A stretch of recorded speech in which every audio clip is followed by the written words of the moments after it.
Hello everyone, Nigel here with you, Nigel's Modelling Bench. Welcome back to the channel. Here we are now, we're continuing with the Hachette Lancaster bomber B.III, the Dambuster bomber, and this is now pack 20. If you'd like to join in with this build, have a look at the QR code there that I'm putting up on the screen now, or the website across the bottom there you can see, and go take a look and you can join in and build along with me. This is an absolutely beautiful model. It's the best part work I've ever seen. It's more like a scale modelling detail, detail land. It's really nice. So as usual, we'll start off, we'll open the bag up, we'll get the magazine out, get the parts out here. We'll get the magazine out, a little bit creased. This one came in a bag rather than a box. So the magazines have got a little bit doggy, but they'll be okay when we put them in their nice binder. So here we go, pack 20, as usual. We've got the prototype model, all the contacts and everything there. Here's all the parts we've got. So basically, all of this looks to be exactly the same as pack 19. So what I'll probably do is just turn the camera off, build it all the same as I did in 19, because this is just the right hand side rather than the left hand side. And then I'll come back when it comes to fitting these parts down here. Always look at this bit here. This is always a technical tip for this actual stage. It's not like a generic technical tip. So it's always worth reading. So here we've got our assembly. Yeah, this is all exactly the same. So when we get to step 7, then I'll come back and we'll get on with the build. Right.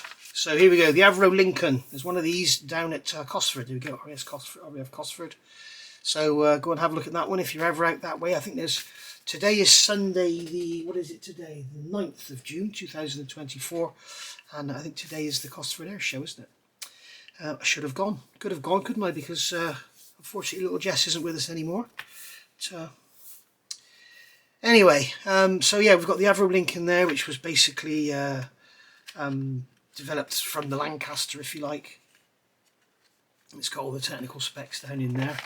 And then going here, Adolf Galland, Luftwaffe fighter race with over 100 victories, rose to become General of Germany's fighter force. Yeah, he's famous for this, some famous 109s he had. And there's the Mickey Mouse figure on the side. So yeah, he was a German fighter race, and he's got all his timeline there, all the way up to 1945. Retired as command, posted to JG 54, and then Jagerband Band Avro 44. Surrenders to US forces on the 14th of May. So there we go, and you can see what we've got coming in 21, and we've got a drive shaft and everything there by the look of it. So that's all looking good. Okay, right. So let's have a look at this. So first thing we do is get our parts out as per usual, and we will check them off. So here we've got, I don't know why this box is so big. We've got 2 bags of parts here, so we'll get those, check them off. As I say, I'm going to build up this assembly just like we did in pack 19, up to here. I'll do all this.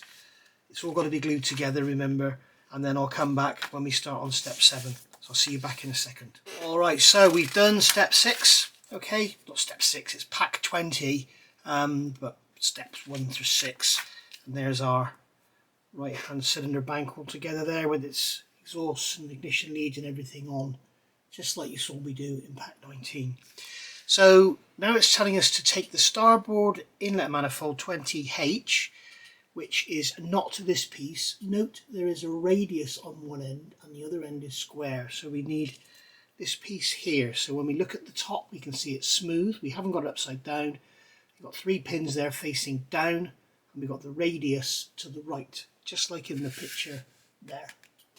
And you can see on here we've got the center of the inlet manifold, and they're saying that you should look at the pin and have the pin facing forward. Well, unfortunately on mine, the pin is broken off. It's not here and it's not in the bag.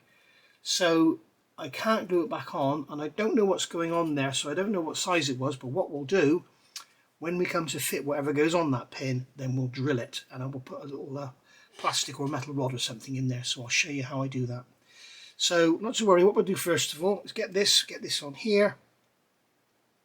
We've got those 3 pins facing down, so they're going to go in there like that, and that's going to need gluing. So we will get a drop of super glue on our pin.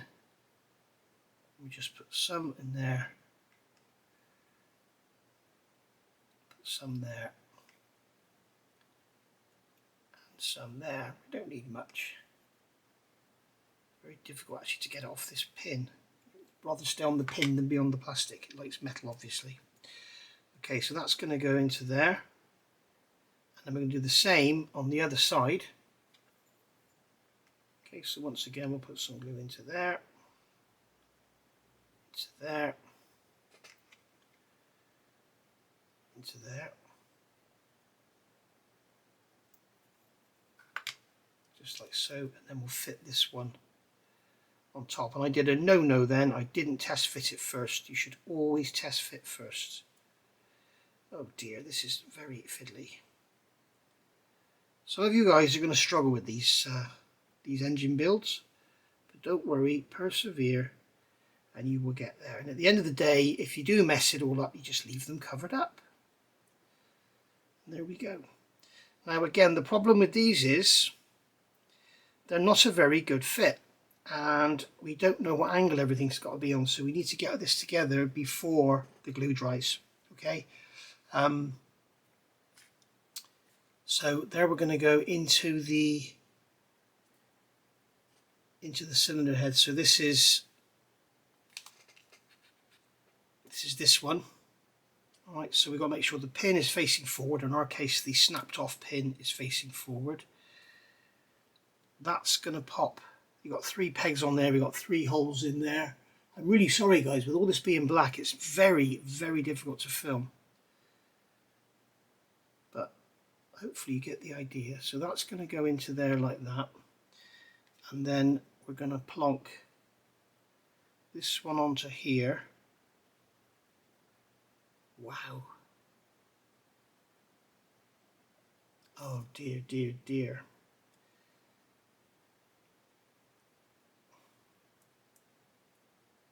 Problem is that if we let that glue dry and we get the angle wrong, then we're stuffed.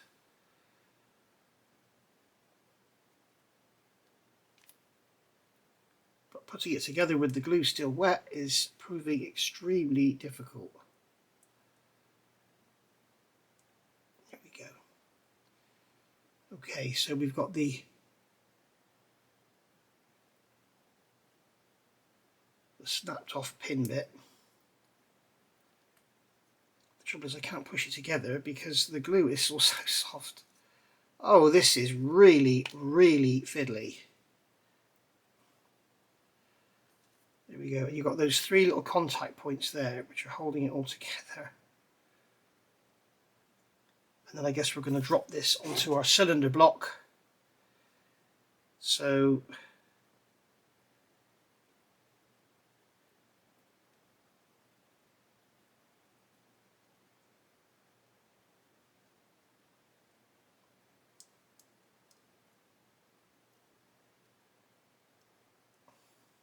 alright. Oh dear, this is all just falling apart in my hands. Okay, I'm going to get this glued together and then I'll come back. Okay, we got there in the end. That was extremely difficult. You would have thought the designer of this would have looked at a plastic kit, because HK have done it, Border Model have done it, Tamiya have done it, you know, and they all go together lovely, but this has been a really difficult assembly. My advice would be to ignore the instructions here, make sure you get the right sides, fit the inlet manifold sides into the cylinder heads, well, yeah, and then glue the cylinder blocks down onto the cylinder block so that they're nearly touching in the middle, and then that central piece, push it through and glue it up in afterwards. I think that makes a lot more sense, because you don't want to glue these on and let the glue dry, because you might need to make sure you've got the angles right. You don't want to glue these into the cylinder heads and let the glue dry, because you want to make sure you've got the angle of the cylinders right. And you know, you want to glue the cylinders onto the block and get it all in there, and I think that's the way to go. The other thing I've noticed is when you compare, this is the Border Model engine with the fish cams, you can see how much smaller this engine is. It's tiny in comparison. When you look at the sump, it's tiny in comparison to the Border Model engine, so very strange. They do this because of the thickness of the outer casing. If they made the engine the correct size and then you had the thickness of the plastic for the outer casing, the engine nacelle would look too large, and that's why. So there we go. So that's that completed for pack 20. So what we'll do next, we'll have a look at pack 21. You can see that in there we've got the propeller shaft, bearing, gears and all sorts in there. So we'll see how that goes together. Hopefully it'll be better than pack 19 and 20. That has been quite difficult. When we obviously we've got another 3 of these to do, so when we come back we'll have a look at revising the assembly somewhat. But basically my tips for packs 19 and 20 are nip a little bit off the end of those exhausts, and use the black thin super glue. I think that's the way to go. So there we are. I'm probably going to leave these engines all covered up anyway, so I probably won't do any sort of Lancaster revisited on this, but we shall see. Right, see you back for part 21, pack 21 should I say. Thank you for watching. Bye for now.